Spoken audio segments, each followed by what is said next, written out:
ਬਾਈ ਆਪਾਂ ਅੱਜ ਤੁਹਾਨੂੰ ਦਿਖਾਉਂਦੇ ਆਪਣਾ ਹੋਟਲ। ਆਪਾਂ ਚੱਲੇ ਹਾਂ ਪੂਲ 'ਤੇ ਨਹਾਉਣ ਅਤੇ ਮੈਂ ਤੁਹਾਨੂੰ ਦਿਖਾਉਂਦਾ ਵੀ ਆਪਣੇ ਹੋਟਲ 'ਚ ਹੋਰ ਕੀ ਹੈ। ਪਹਿਲਾਂ ਤਾਂ ਬਾਈ ਆ ਵਿਊ ਦੇਖੋ। ਆਪਾਂ ਇਸ ਟਾਈਮ 37ਵੇਂ ਫਲੋਰ 'ਤੇ ਹਾਂ ਅਤੇ ਬਾਈ ਬਿਲਡਿੰਗਾਂ ਦੇਖੋ। ਬਾਈ ਸਭ ਤੋਂ ਪਹਿਲਾਂ ਆਪਣਾ ਜਿੰਮ ਆ ਜਾਂਦਾ ਆਪਣੇ ਹੋਟਲ ਦਾ।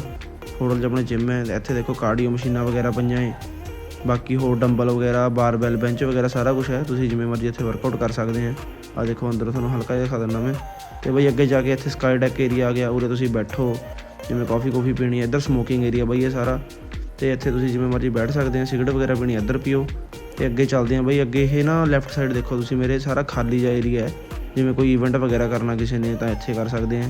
ਅਤੇ ਬਾਈ ਸਿੱਧਾ ਜਾ ਕੇ ਸਾਹਮਣੇ ਆਪਣਾ ਪੂਲ ਆ ਗਿਆ। ਦੇਖੋ ਬਾਈ ਇਨਫਿਨਿਟੀ ਪੂਲ ਹੈ ਬਾਈ। ਨਾਲੇ ਸਾਰਾ ਵਿਊ ਦੇਖੋ ਬਾਈ ਇੱਥੋਂ, ਨਾਲੇ ਕਿੰਨਾ ਘੈਂਟ ਆਉਂਦਾ ਹੈ। ਹੁਣ ਆਪਾਂ ਫਟਾਫਟ ਪਹਿਲਾਂ ਥੋੜ੍ਹੀ ਦੇਰ ਕਰੀਏ ਸਵਿਮਿੰਗ।